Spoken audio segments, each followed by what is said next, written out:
it off to Will Coleman for the tomahawk. Oh, my. Will Coleman off the run.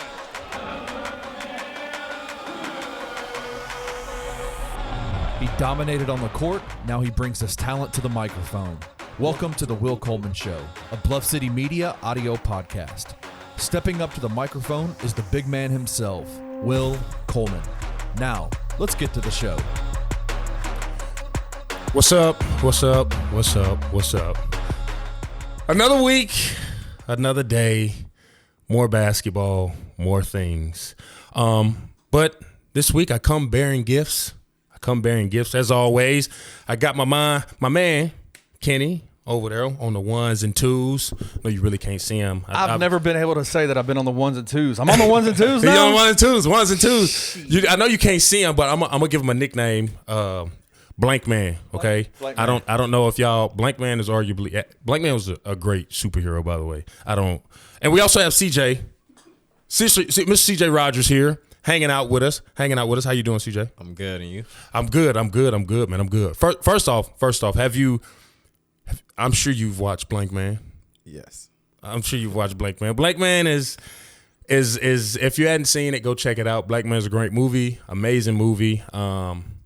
Pretty funny, one of my faves. But enough of that. I wanna get into what's going down, the situation at hand, if you will, and get into it and just wrap with my guy, man. We got former Tiger here. Mr. CJ Rodgers decided to step in and hang out with us and kick it and have a good time, man. So tell us, man, what's new? Let's hear about it because we got a lot of people out here, right? We got new Tiger fans, we got OG Tiger fans. So there may be, I feel like now as we get older, which sucks, I feel like there are more people that don't know us than do, if that makes sense, as far as new people, new generation, millennials, and all of that. Kind of give us a little bit about yourself, man, and your background, where you're from, all the things, man. Well, first off, I appreciate you having me. Yeah. Thank you for coming. Definitely we've been talking about this for a while, Right. Finally, so I'm in Memphis. So from Atlanta, Georgia. Where do I start? Hey, wherever you need to, my guy, wherever you need to. High school basketball, bounced around in high school in Atlanta. Got recruited by a lot of different schools coming out of high school.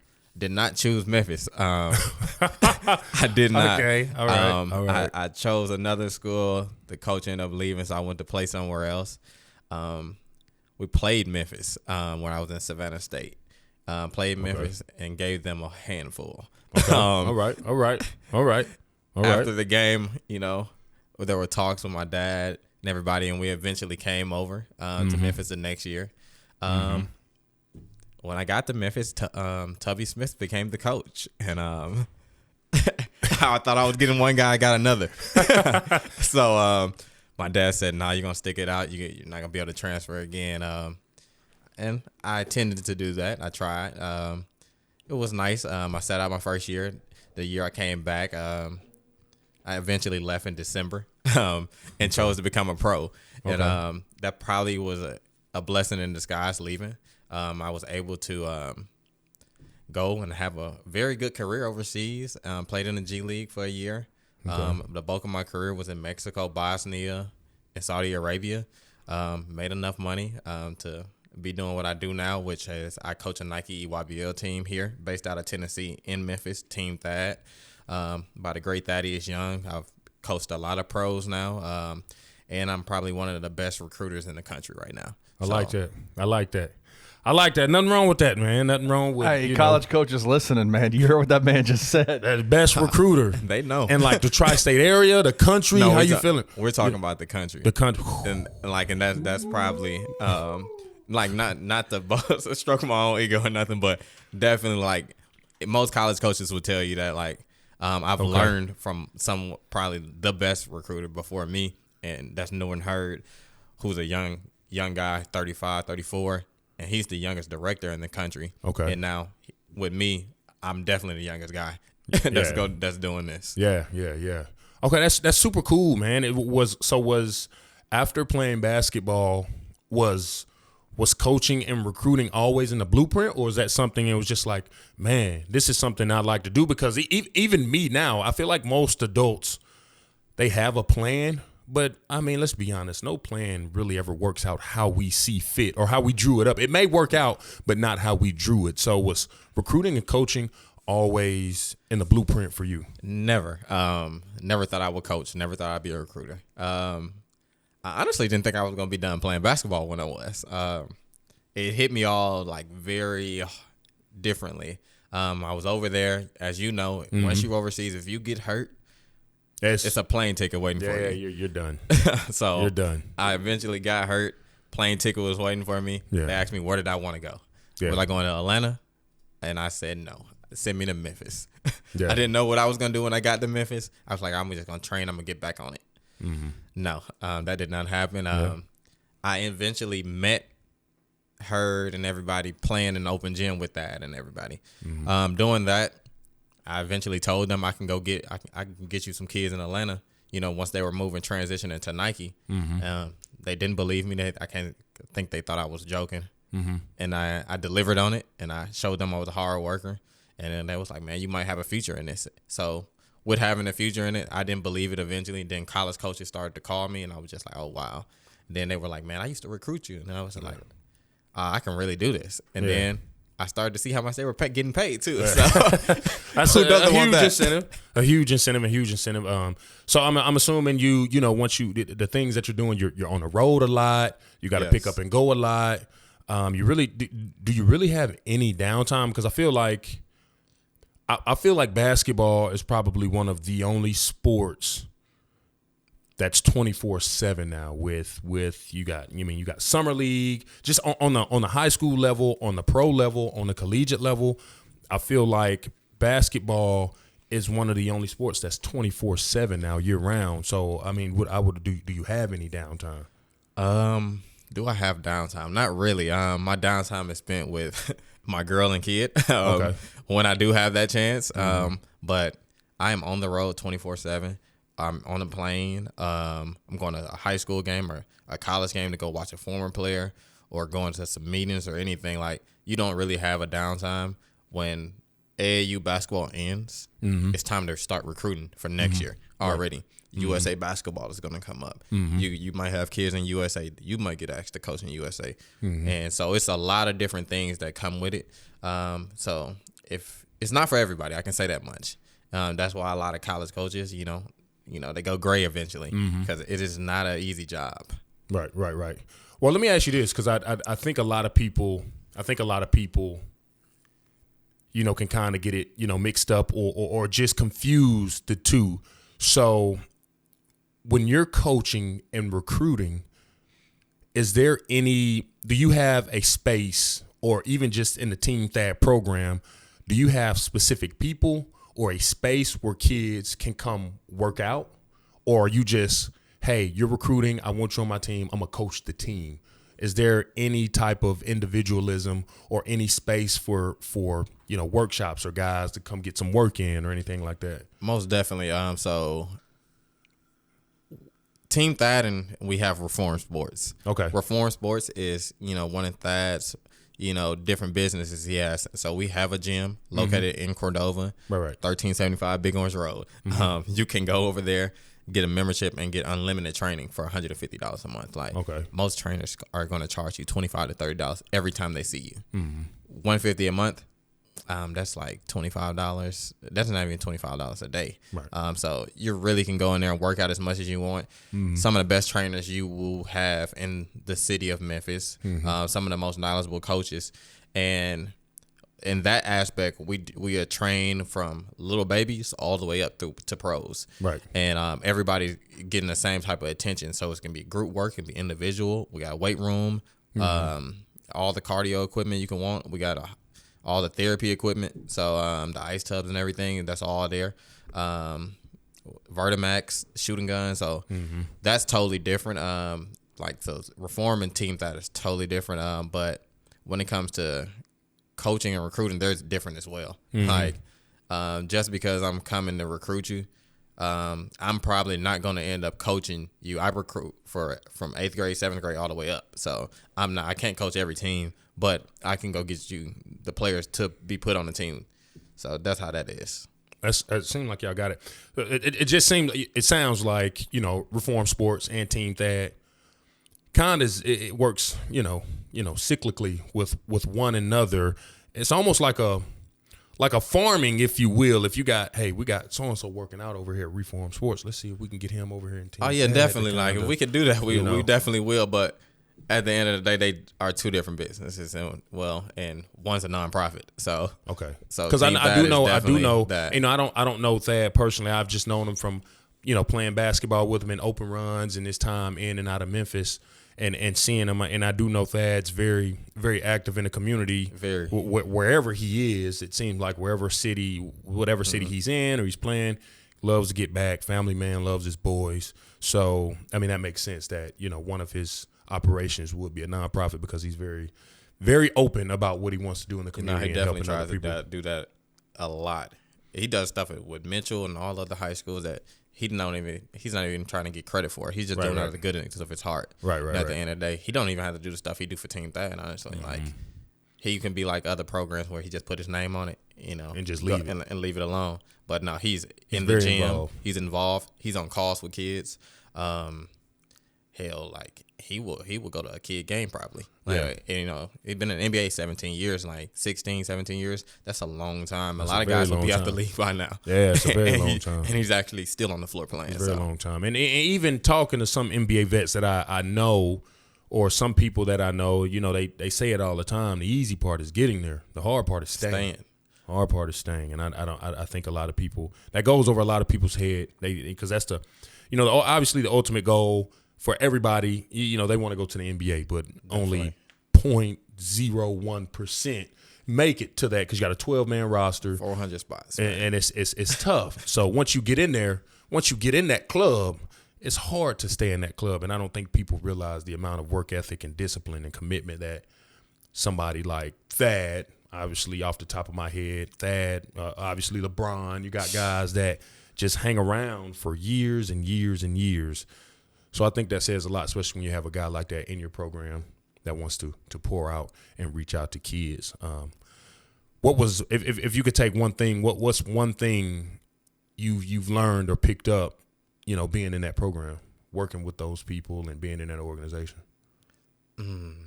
One thing. I learned so much, but probably the biggest thing is integrity.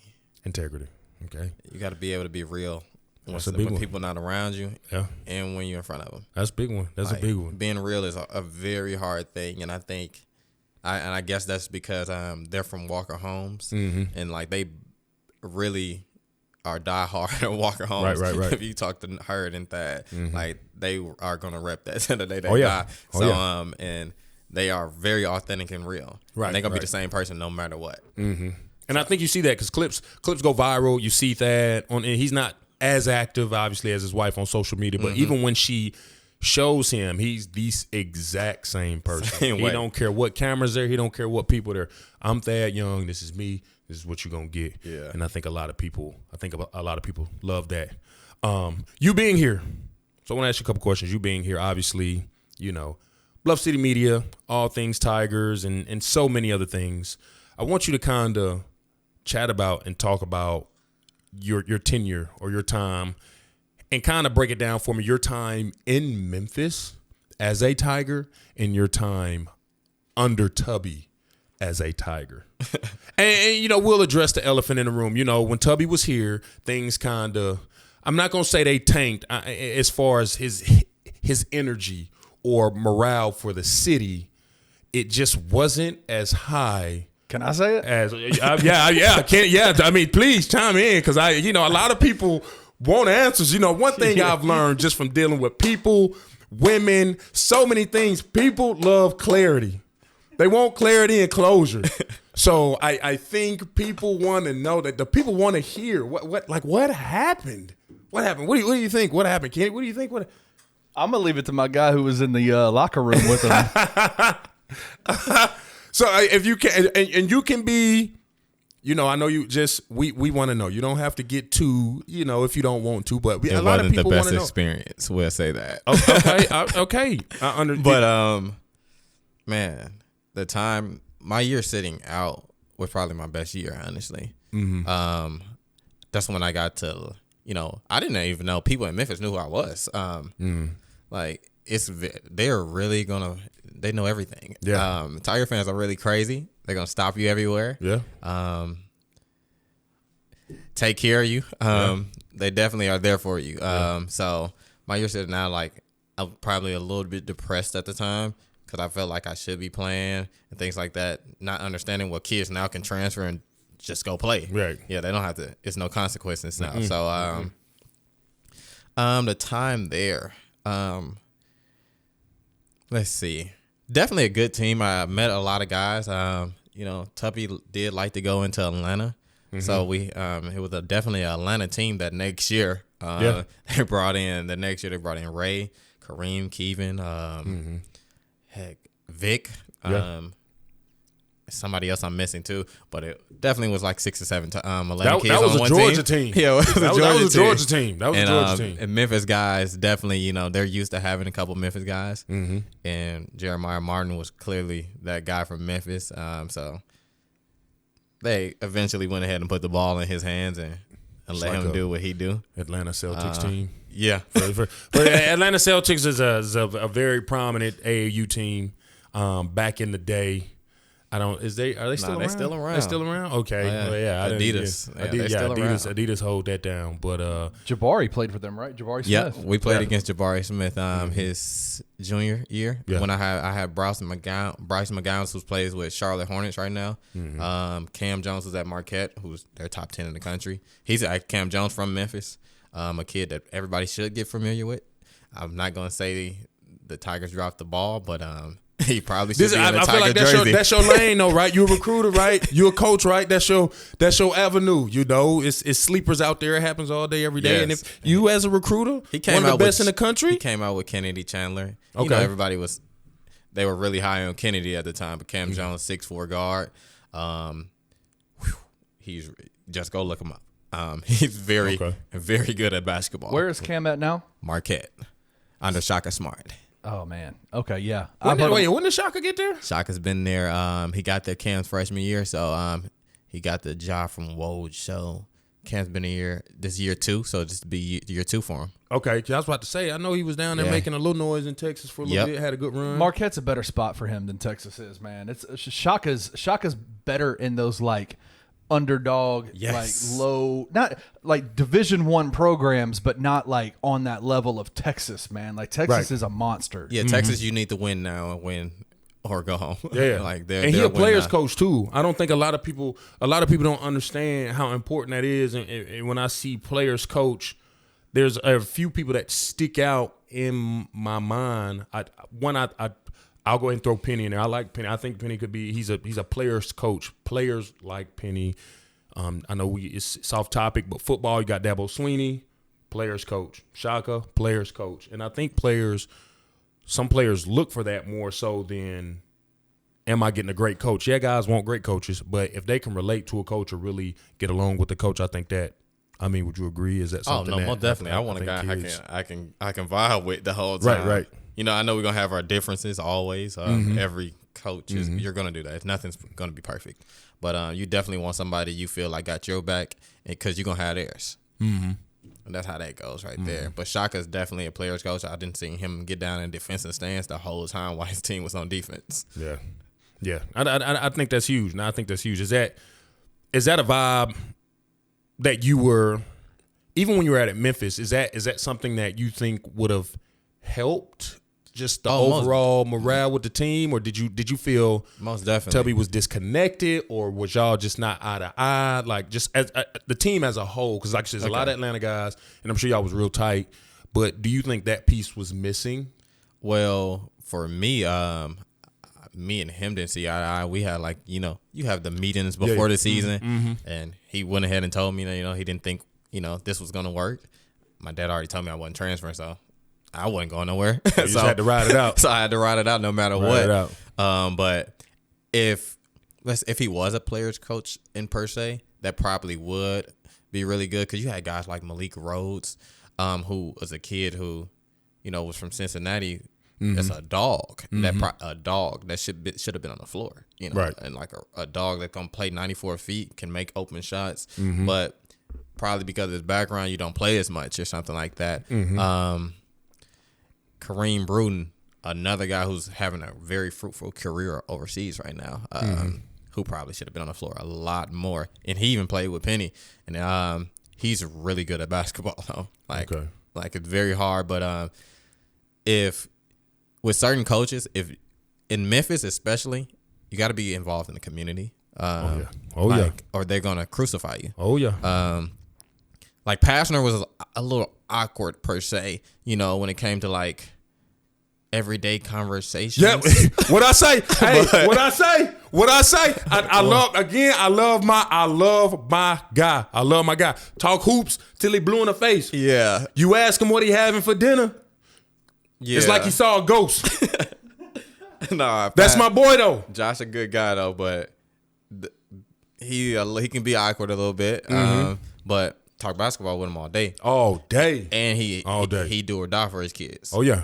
He run through a brick wall for his kids. And eventually they'll do the same for you.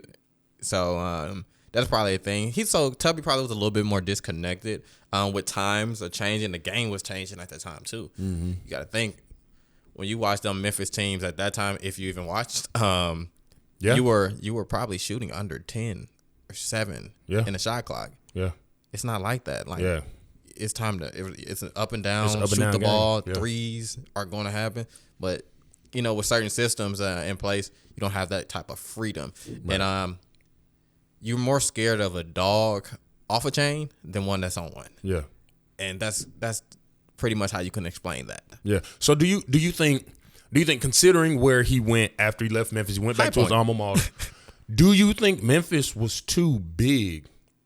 Do you even I don't ever want to say it's too big for him because of his resume. We're talking about Tubby Smith. Yeah, but I'm saying at the time. But you got to think of age and everything like that. At his, like you said, his current state, his age, and Memphis was really trying to, I think, hire somebody. And if they could have got Penny at that time, I think they should have probably pushed that issue a little bit more. But when Tubby got the job, Memphis was really trying to find someone to come in and make it relevant. They wanted Memphis is a hype city. So, like, even with Penny's first recruiting class, or he had to go get the guys he was getting.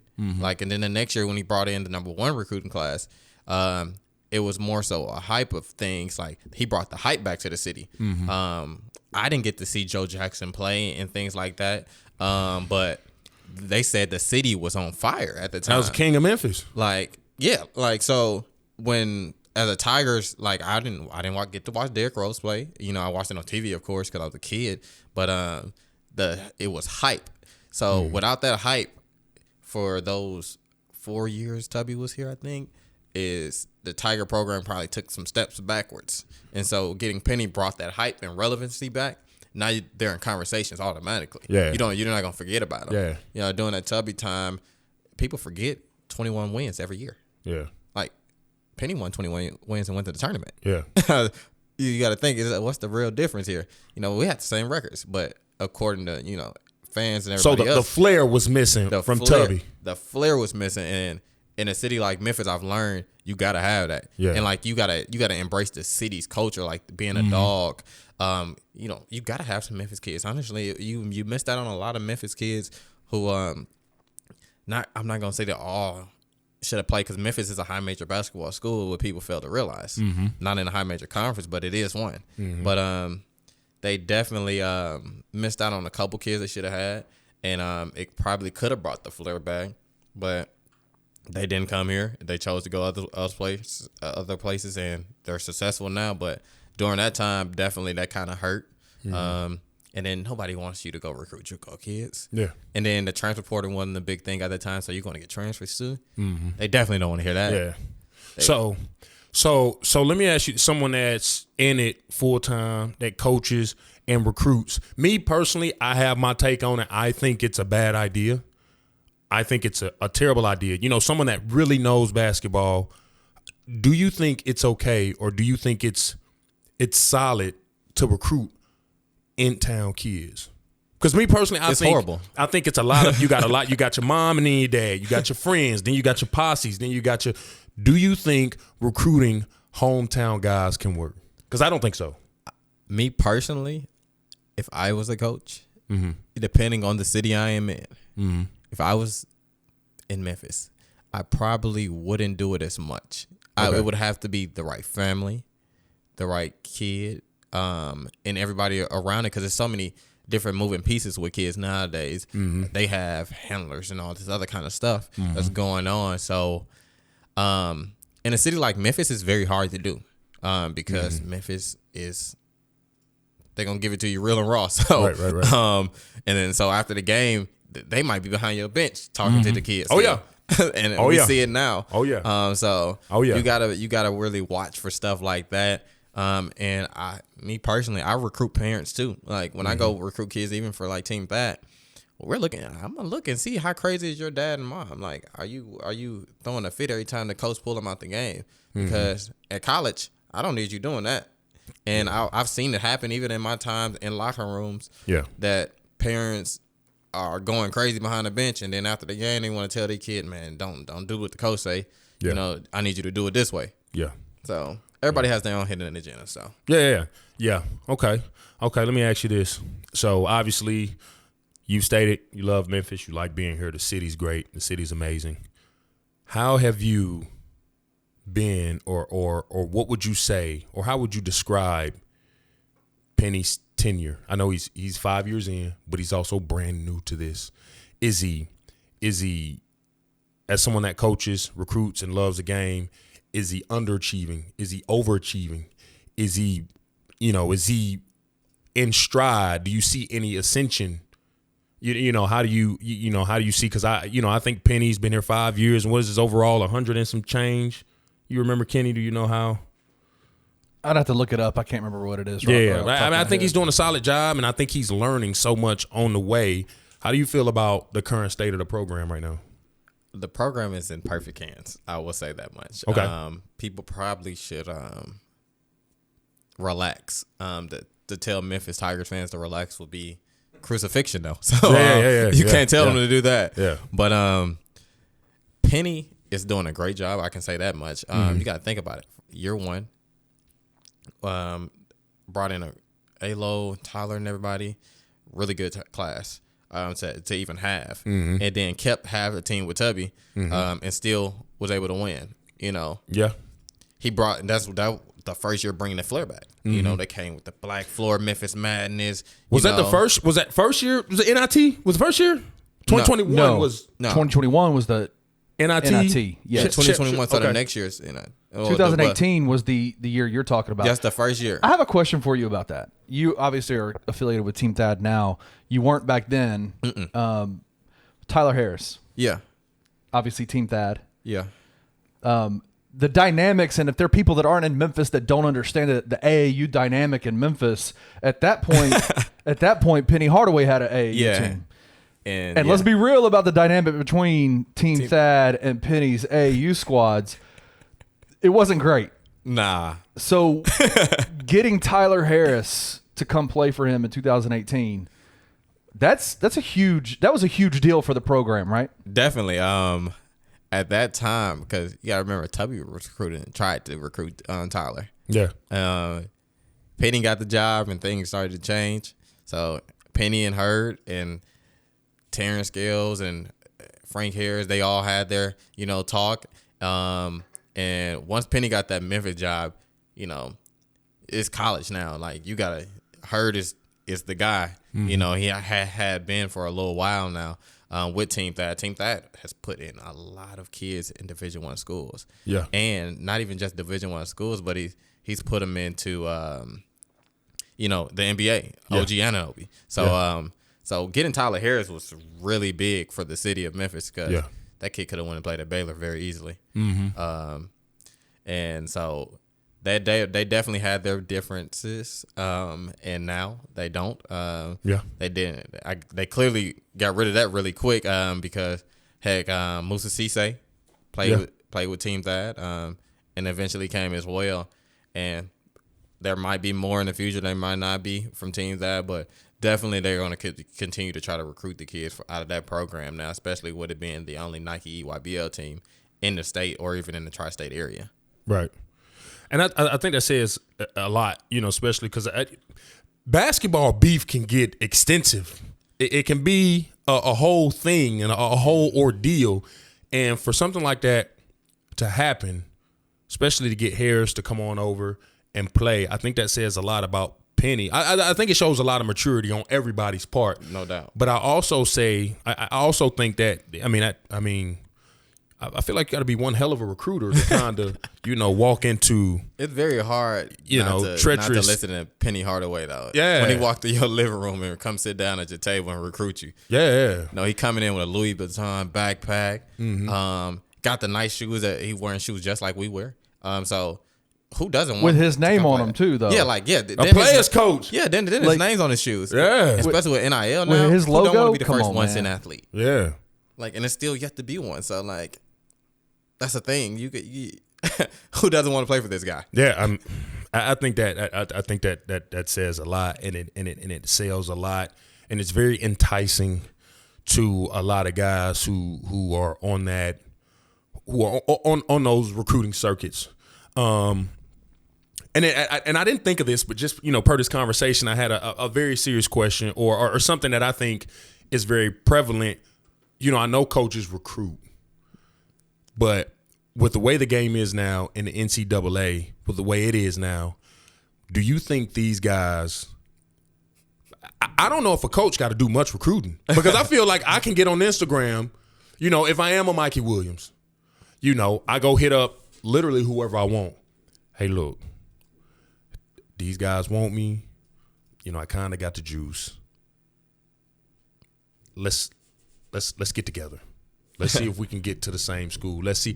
Hey, now I don't know. I want to stay. I have no idea what Mikey Williams is doing. I don't know anything about him or his camp per se. I know who he is as a basketball player, obviously, but I'm just saying, any top ranked athlete, do you think it's very possible that they reach out on socials and I think we need to link up here. Let's see if we can make this happen. And one of these recruits, hey, coach so-and-so, I got so-and-so said he want to come, Do No you doubt. think that's a thing? Well, it is a thing because you got to think of it. It was times where even us in high school, and once the school offered me, I'm trying to be like, man, if I know you offered this other guy and he leaning another way, man, I'm gonna commit him. Man, you want to come play with me? Yeah. And that's how it is. Man, we should team up together, and especially not all these kids are friends. Yeah. We weren't really friends with each other back then. Yeah. So coming out of high school 2013, 2014, even before then, I'm not friends with these other guys. I don't even know you really. I played you in AAU. These guys are texting and calling on FaceTime with each other nowadays. So they definitely want to play together. Yeah. Do you so speaking of the program and these guys texting each other, so you think that the class that we have coming in, you think chemistry should be already when a team come in, or is that something that you kind of have to? Because if these guys are all friends or homies, or if they just see each other on the circuit, do you think we have to spend much time creating a chemistry or getting these guys to mesh well when they play together? Well, they're definitely always, because everybody's role is different. So chemistry is going to have to happen. It's not like they play together right now either. So chemistry is definitely something they're going to have to work on no matter what. But I can tell you, they do have a good class coming in, especially those freshmen. I've watched a lot of them play already over the last 2 years. And they are getting better, and you never know what else is coming. And you can put it like that. You don't never know what else Penny has up his sleeve, who else he's talking to. Yep. And it'll just get better from here. I can put it like that, because the classes of 20, 25, 24, 26, they're getting nothing but better. It's better athletes.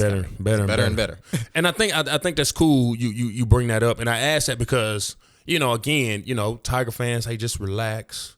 Yeah, that's just because I think people think when you have 5-star athletes coming in, or when you have people coming in, they supposed to just get on the court and just turn it on and ring off 5, 10, 15 straight games in the preseason, whatever. But now you gonna hit bumps in the road.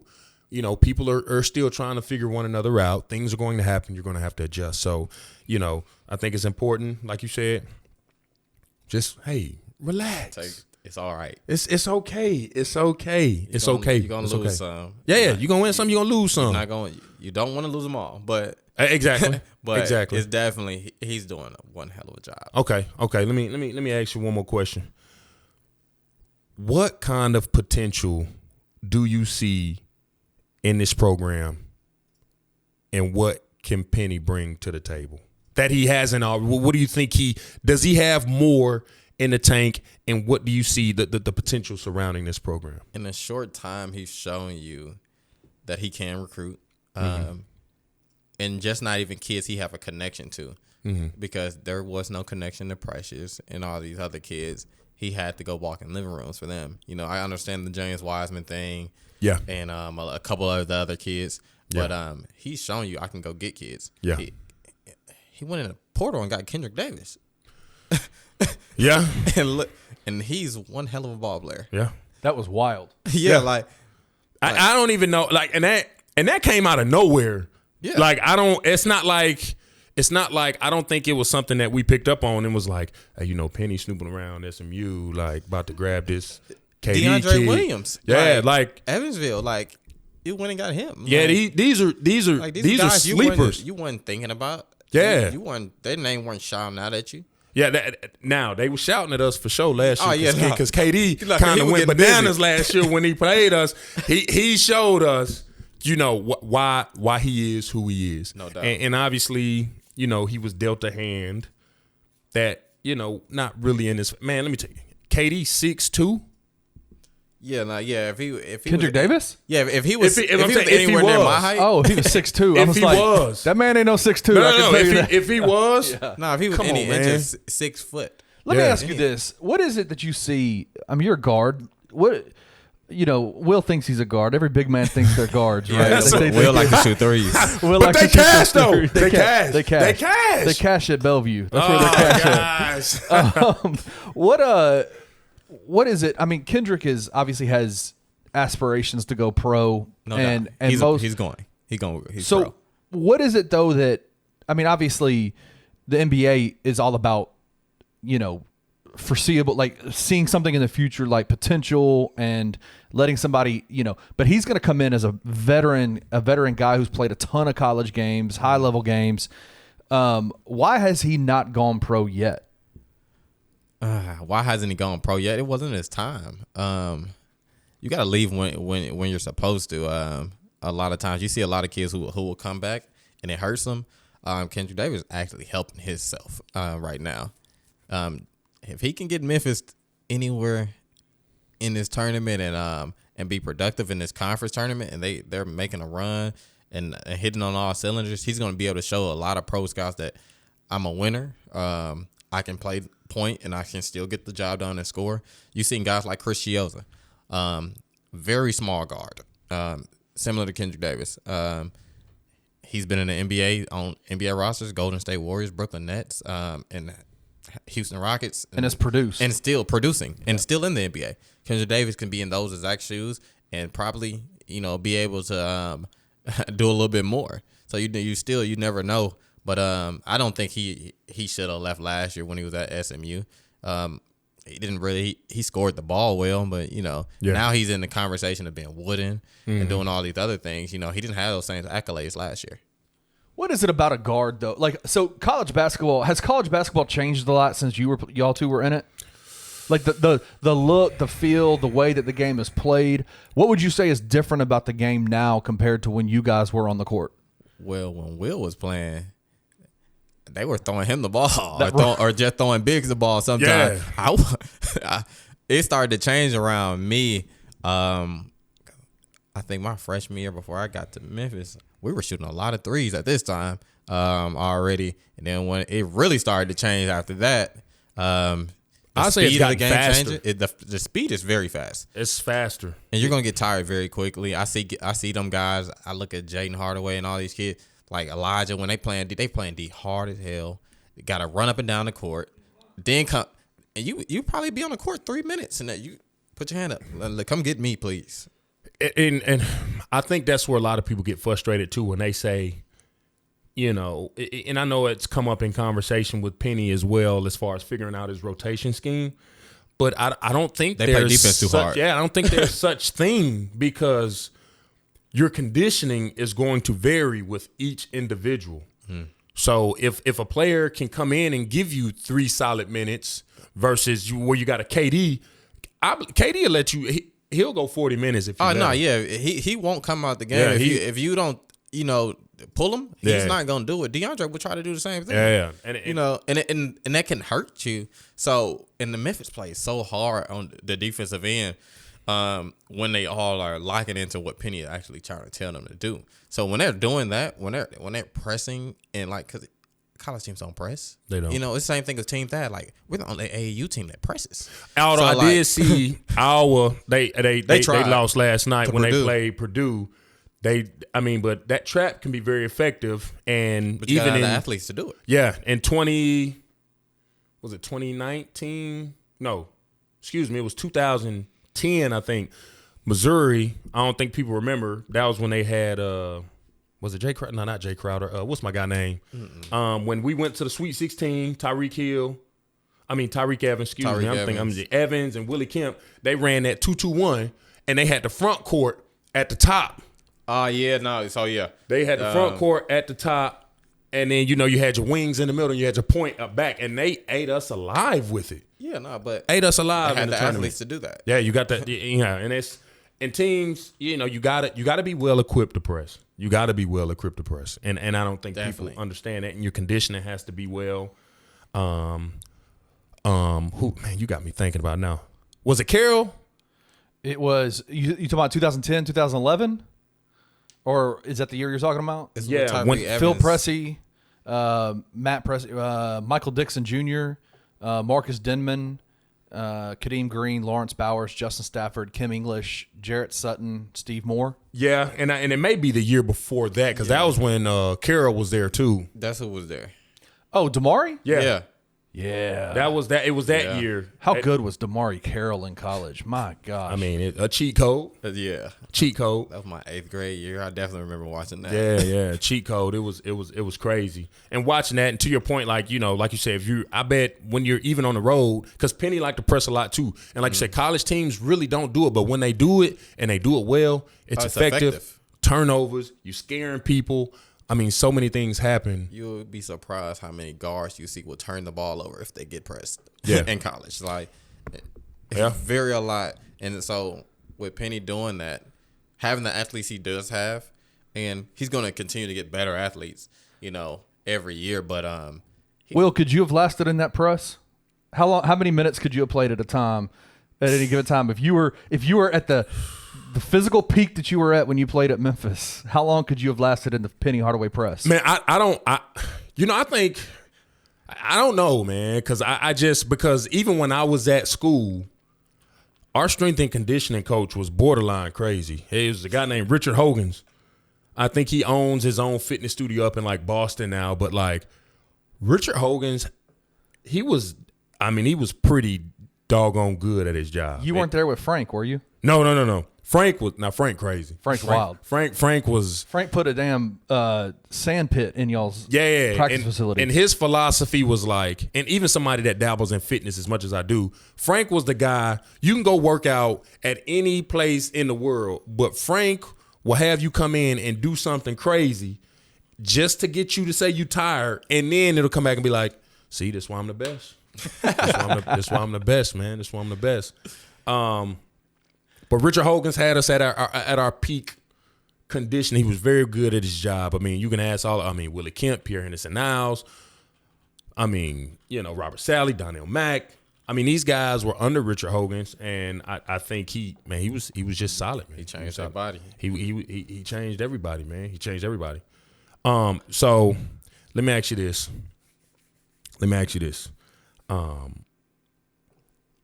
What are your where's the ceiling with this year's team?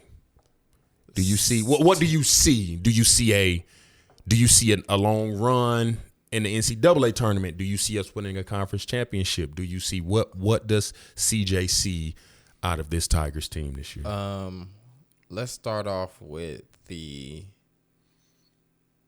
conference first. Conference championship is definitely on the table. Of course, everybody's going to pick Houston. But I feel like they match up very well when it comes down to it. They know who the guy is on the team. And it's very rare when you know who the guy is from 1 through 15 and everybody like, oh, no, Katie. You know, it's him. Yeah. It's him. Yeah. And ain't nobody arguing with it. You know, so with him being the guy, Houston has their guy, Marcus Sasser. They got a couple other guys, but I feel like Memphis could pop them in the conference championship. I do feel like the American this year is a 2-conference bid team with Memphis and Houston. I said 4, but I do like 2. Well, I said 4, but I like 2. You can't go 4 because they're not going to do it. I just know the NCAA. I mean, I know they're not going to do it. I know they're not, but I'm saying I think we're 3 worthy. is pushing it. Yeah, I do think we're worthy of 4. I know the NCAA not going to give us 4. I would think give we're us worthy of 3 4. if for a fact. I definitely would give it 3. But who would be your other 2?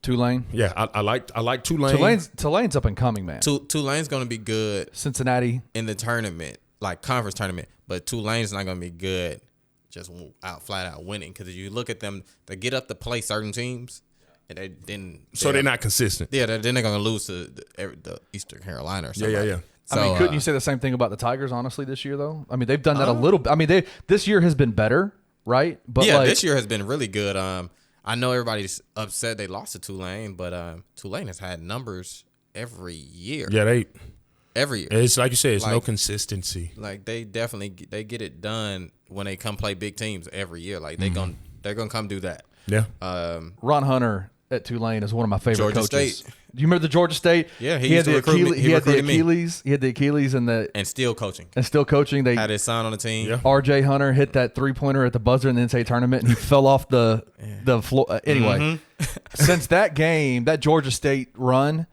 Ron Hunter, I've always watched him. I just enjoy watching him coach.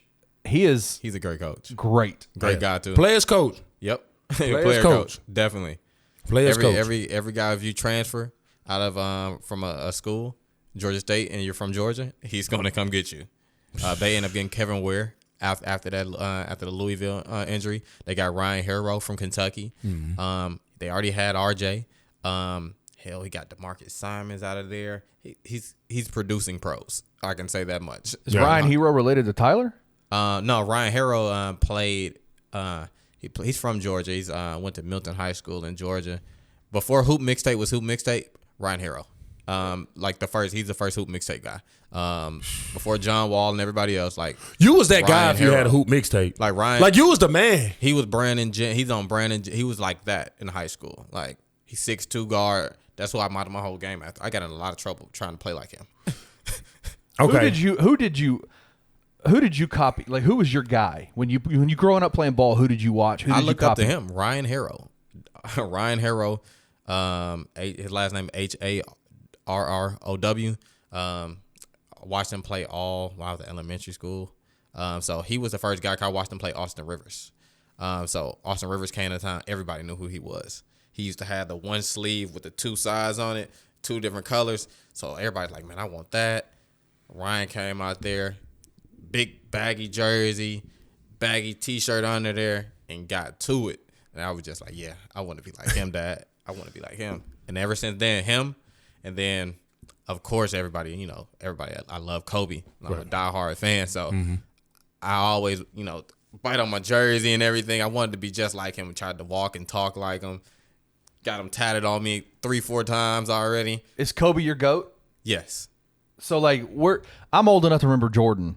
I didn't watch him play, but I was talking to a guy yesterday, and it's that whole age-old conversation about LeBron and Jordan and who's the GOAT, and I think those conversations are a little unfair because why compare the two, right? 2 totally different players. Definitely. But for me, it was Kobe.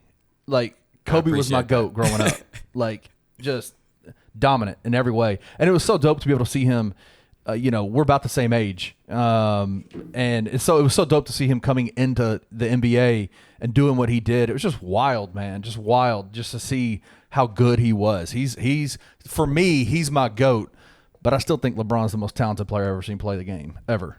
Most talented? He's probably the most, like, endurance-wise, and, he's been the most dominant. I hate to say that from Shaq.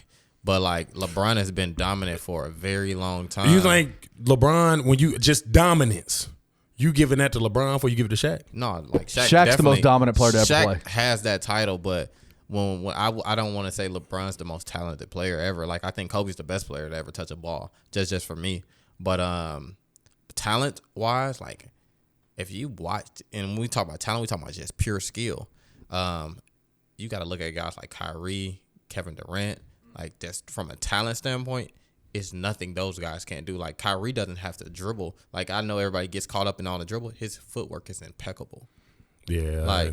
Like I used to tell, like, Kareem Bruton, footwork was impeccable. Like, if you needed a bucket, he can go get it done. Like, no matter what, and not dribble. Like, it's just because of footwork. You know like, who else was skilled like that?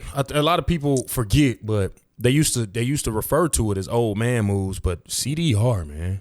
Oh, yeah. Jeez, goodness. I mean, definitely. At will. So at will. That's a good question to ask. As a coach, both of y'all do some training, do some coaching, things like that. What is it if you're taking a young kid and you're saying, here's the skill that you needed to develop right now if you want to do anything with this moving forward? Is it footwork or is it something else? What is it? Footwork and have a left and a right hand. I can give you the rest of it. Yeah, because it's college guys who don't know how to use their left or right hand. Footwork and hand-eye coordination for sure. That's what you need. The rest you can get. What was it about CDR's footwork that you thought was so dope, Will? I mean, it looked like it was just effortless. Like he didn't have to try. And it was almost one of those guys where I know people, it wasn't a big thing until, now, the way society is, people are more open about things. People think outside the box when it comes to training. But it's like, it was almost like one of those things. Did he play soccer? Was he, did he take ballet? There were so many different things you could have asked because there's a lot of people that implement different things to their training that correlates to the basketball court. But it was just, if we needed a basket, it's almost like the way people feel about KD. I know it's two totally different players right now, but Kendrick Davis, if we needed a bucket, let's find CDR. Let's find a way. Or if you needed a shot to go down, he gonna get it done. You got to do. We need CDR. We need to get a ball to CDR, and that was that. That was that. Yeah, that 2018, that Memphis 2018 with CDR, with obviously Derek, with Antonio, Joey, the defensive specialist, Willie and Willie. Who else was on that team? Dozier, Robert Dozier, Sean Taggart. It's a 6'10" Tim Duncan.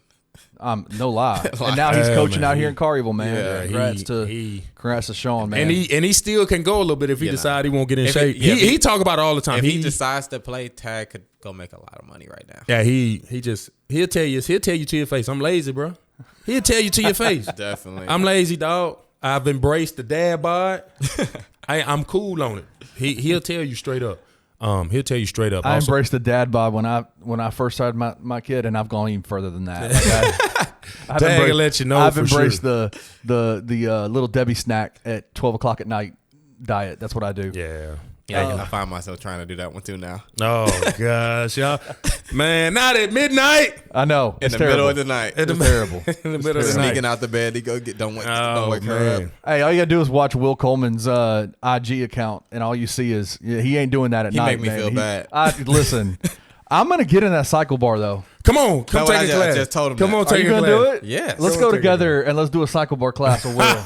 Definitely. I just want tell me about this. Not that we want to make this a commercial for cycle bar, but tell me about like why. Because you're coaching.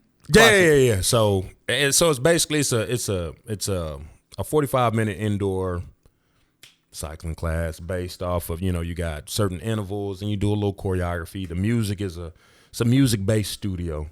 So BPMs, beat per minute, is the same thing as an RPM, rotations per minute. So you got different intervals and different types of music and things that you're listening to, where you got your RPMs ranging anywhere from 50 rotations per minute all the way up to 130 rotations per minute based off what songs you're listening to. But best way to sum it up is that it's a 45-minute indoor cycling interval based workout. I was told this week, I had another BCM staff guy call me and be like, my wife goes to Cycle Bar, and she knows, like, she got a phone call, I think maybe last week or 2 weeks ago, that there's going to be a new coach in the 9 o'clock class or the early morning class, and it was Will Coleman. They don't know you. Like, they don't know Will Coleman as the former Tiger Will Coleman. They just know you as his class is the most fun class at Cycle Bar. Yeah. No, I try to have a lot of fun. I try and make it, because a lot of people get caught up, man, just with any kind of working out, basketball, weight room, or I tell people all the time that the hard part is getting there, whether it may be a gym. Waking up early. The hardest part is getting there. The workout is the easy part, right? And I try and tell a lot of people, even young guys, basketball, fitness, whatever you're doing, man, that's the hard part, is the actual getting there or making up your mind to get in that gym. The easy part is the workout. You're over the hill at that point. At y'all's fitness level right now, both of y'all, could y'all get some minutes out there on the court? If y'all had eligibility left, could y'all give some minutes? Me? Yeah. I don't know, because it's different. It's different. Again, I was watching a Purdue game the other night. I can shoot if it well I'm enough having to to do it. wrestle with Edie for 40 minutes right now, I don't think I mean, you got, like, I wouldn't I'm not asking to play more than 10 minutes, 12, but right now, like, I'm still 26, 27. I can get the job done more than likely. I can You're shoot the ball well enough. You're DeAndre Williams age. Yeah, so I can get the job done. But don't ask me to. I'm not picking up full court. That press in Penny system, 8 minutes, 5. Yeah, I can give you all I have. And then I'm the type of guy who's gonna say, y'all got it. I cheer you on at the end of the bench doing this. And the big man, they have the longest trek. And you got your wing players that Big. I gotta run the rim to rim. Rim to rim. Baseline I can stop at the baseline. 3-point line. No, dog. You got to be. People underestimate how in shape you got to be as a big man. And you got some guards that are just spectacular. If you imagine trying to do like a Steph Curry job, I mean, too much. Bro don't stop moving. Yeah, too much running. He don't stop moving. But again, just big men as a whole, you running baseline to baseline, and then you mess around. Run into a play where you got to hit the block, then sprint back into a ball screen. A bunch of ball screens, people hitting you in your chest. Yeah, man, you gotta up go the hit most. somebody. As a post player, I couldn't be a big.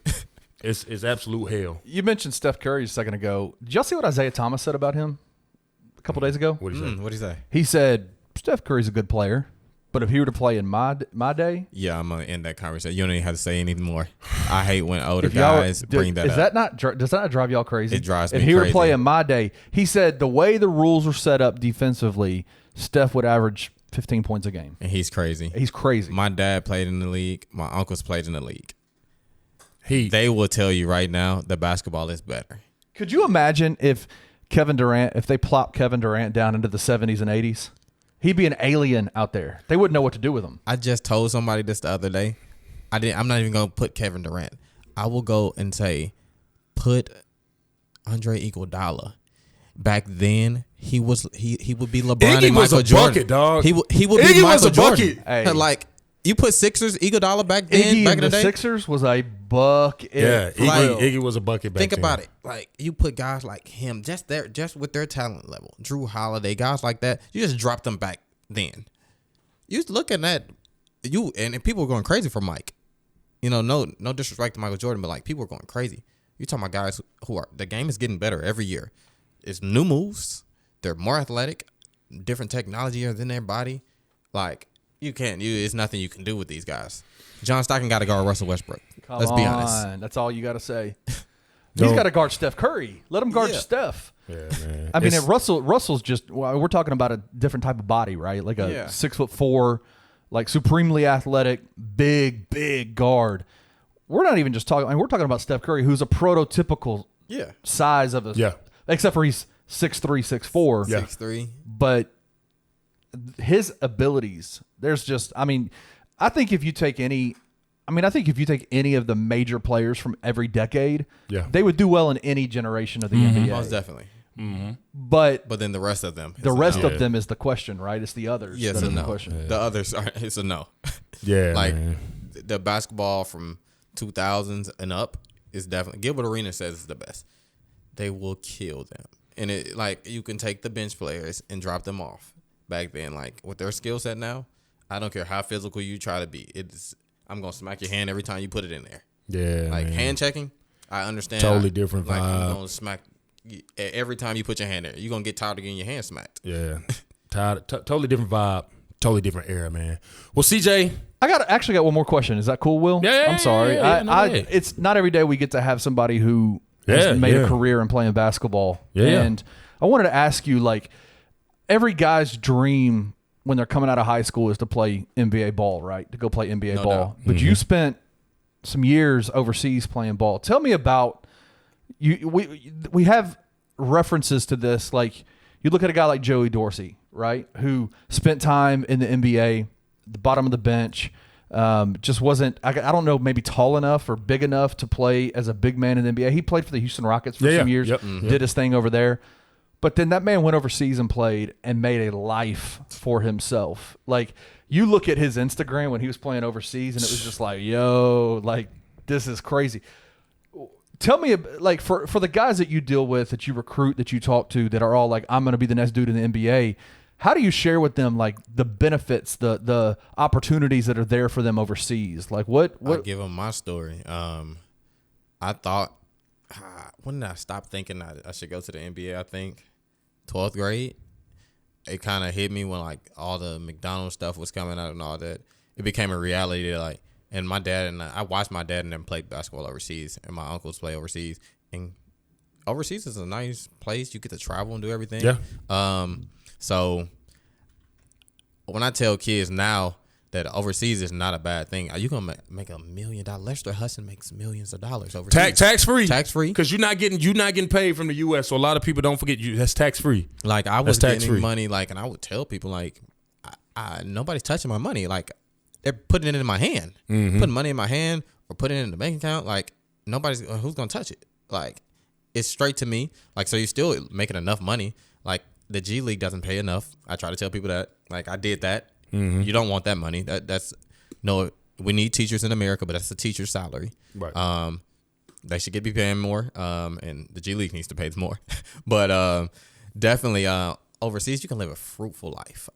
Get to see all of the world. Like, I wasn't a tourist enough while I was over there. So in March I'm gonna go to Spain with my girl, in Barcelona, and kick it for a week, but before AAU basketball starts. But definitely, I would take the overseas career before I take the end of the bench career any day, because I learned that early in my career. Like, I don't have to keep. You want to get the NBA stamp so you can get paid more overseas, but as long as you get a G League stamp or preseason stamp, it's enough to go overseas and make a lot of money. Yeah. And I tell people all the time, even looking back on it now as I get older, I know, people want to make all the money and chase the bag. But for me, I probably would have did it just a tad bit different. And I probably would have went and played in countries that I wanted to see versus trying to get the most money.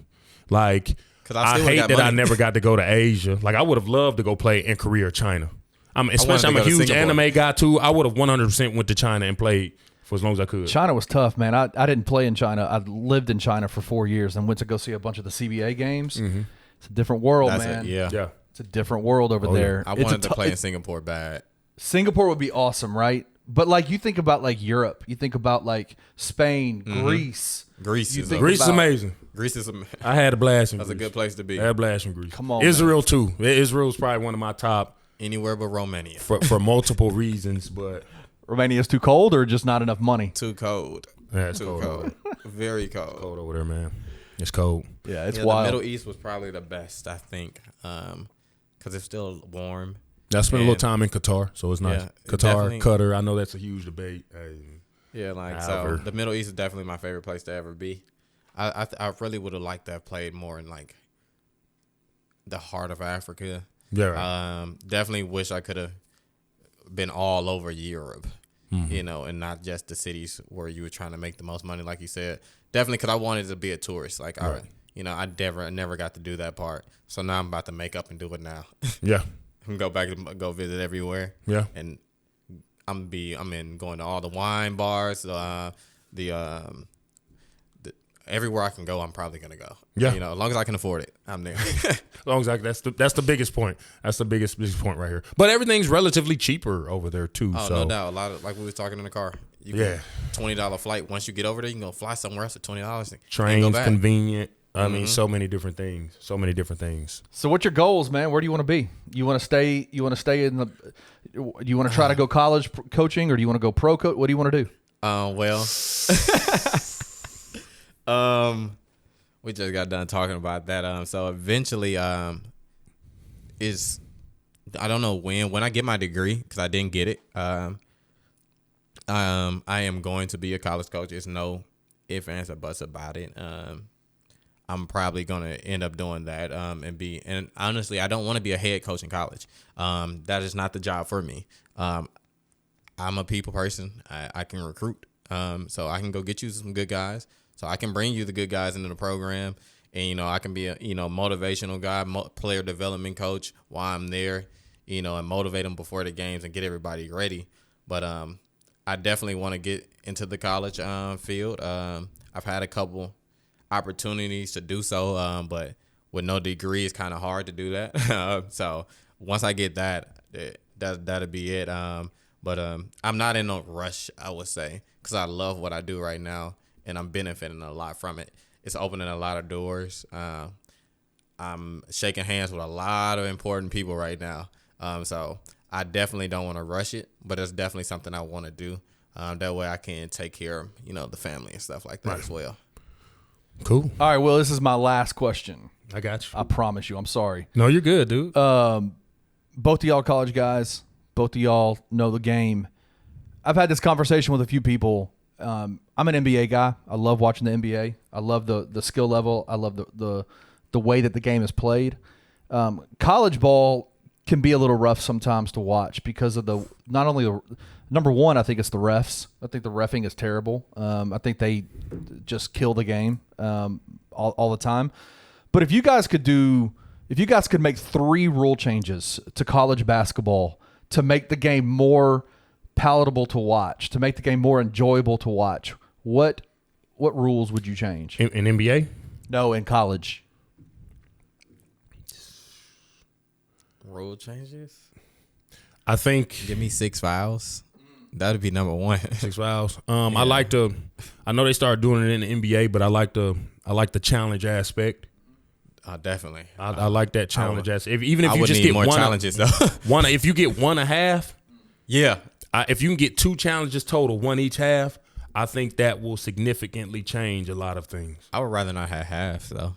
Quarters. I'd rather have quarters. So then I think if you do quarters, you can change the foul structures, right? Like Exactly. 6 fouls, and then everybody's in bonus for with the way college refs ref the game. They're in 6 fouls within 6 like fouls the first 2-3 minutes of the game, and then it's free throw. I can't play aggressively like 100%. We should be playing. So definitely that's why the fouls and then the quarters definitely. That would definitely help a lot of things. Because when you're playing halves, man, 20-minute halves is a long time. What about the shot clock? Would y'all change the shot clock up? 24 seconds, go the NBA shot clock? Well, instead of 30? Honestly, I think it should be 24 because, hell, we're playing with a 24-second shot clock in the EYBL. Yeah. And then college was 35 until then, 2 years ago, and they changed it. It kind of don't make much sense. If we're playing with 24, they might as well be playing with 24. These kids, high-level guys coming in anyway, might as well be playing with 24 seconds. High school basketball should be playing with like a 35 or 30 because I'm tired of going to high school games and watching them hold the ball for 15 minutes. Right. That's what happens, yeah. What about defensive 3 seconds? Would y'all put that? Because you got a guy like Zach Edey, like you were talking about with Purdue.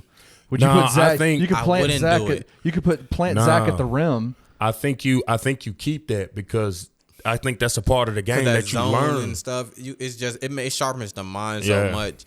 I hate that. I sometimes hate that in high school on the circuit EYBL, we play NBA rules, so we can't do it. But it definitely, like I said, it's something like you got to figure it out. Yeah, you got to figure it out, man. I'm not moving him. Got to Figure it out. That's Syracuse basketball Yeah, one-on-one. Like they zone, when we played Syracuse, that zone, we just had to, it was hell, man. It was hell. And we had to figure it out. We got blew out, but we had to figure it out though. So I like the zone. You like the zone. Yeah, All I like that guys can kind of camp out and hang. You got to alternate coaching schemes, game plans. So I like that. I got a question now for both of you. We're gonna start with you. Who's your favorite Tiger of all time? You can give Will. You can give me your favorite teammate and favorite Tiger. I'll go first. well. I'll go first and get so Will can go last because he's better suited to answer this question. And then I give you mine. I honestly, man, like I've had the opportunity to meet a lot of really dope people in my life, really dope, and I don't fanboy over anybody. I've covered Penny Hardaway for 5 years now since he's been the head coach. He still walks in the room and I go, "Oh, that's Penny Hardaway," right? Like that's Penny friggin' Hardaway. So it's got to be Penny for me. I'm 42 years old, and I look at Penny and I go, "That's my." I mean, I grew up watching watch him. Penny Hardaway, playing for Memphis in Orlando. I was a massive Orlando Magic fan for years because of Penny Hardaway. So it's got to be for me. It's Penny. I'm biased because I'm picking somebody that I can kind of relate to. And I didn't really know much of him. I just knew about him and watched. I felt like I was similar. So it was just two people. You know, the first one, they're kind of the same. No, the first one was Massey. Chris Massey. Yeah, Chris Massey. And, of course, Joey Dorsey. Because, he was just, folks was scared.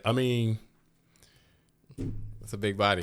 Folks was scared of him, man. I feel like it take a lot for another grown man to be afraid of you, just in general. But I felt like when people knew they was about to play Dorsey and just the Tigers in general, they was like, damn, man, who gonna guard him? Because I am not about to, you know what I'm saying? I'm not going for it. Those are my two. And your favorite teammate is who? No offense to the rest of your teammates. I don't know, just because we were all so tight. So it was a clique of us that we hung out all the time. It was me, Wesley Witherspoon, DJ Steffens, Drew Barham, and Malik Thomas. Yeah, and Malik Thomas. He was a walk-on. But we were thick as thieves, man. Went to the mall together, went to eat together, went to bowl. We did everything together. So those core guys were my absolute favorite. No doubt. All right. Me? Yeah. Favorite Tiger? Player-wise? Everybody can easily say Penny, but I didn't watch Penny play. Right. But I didn't really understand the aspect of Penny, of who he really was, until we started to talk a lot more, and me and him sit down and have conversations. I get to see a lot more. So I put him in a whole different conversation. But honestly, a lot of people wouldn't probably agree with me, but Willie Kemp, like, I have a respect for him that a lot of people don't have. Like, at first I used to, when we'd be playing, man, this dude's slow, can't play. He's smart. Like, man, that boy smart. He made me think every time you guarding him. Like, I have a newfound respect for him type of thing that I really admire him. Like, he's very dope. And then he's a good person off the court too. Oh, yeah. Like, very dope guy, down to earth. But favorite teammate? Of course, all the Atlanta guys. He biased. Yeah. He biased. Yeah. I'm going to take Ray and Kareem any day. Okay. Yeah. Yeah, you've talked about Kareem quite a few times, man. Yeah, that's my boy. He's from high school all the way up. Yeah. Like, he's one of those guys that Memphis fans have almost not forgotten about. People still talk about it. Diehards talk about him all the time. But in terms of his ability on the court was so high. Like, he was so good.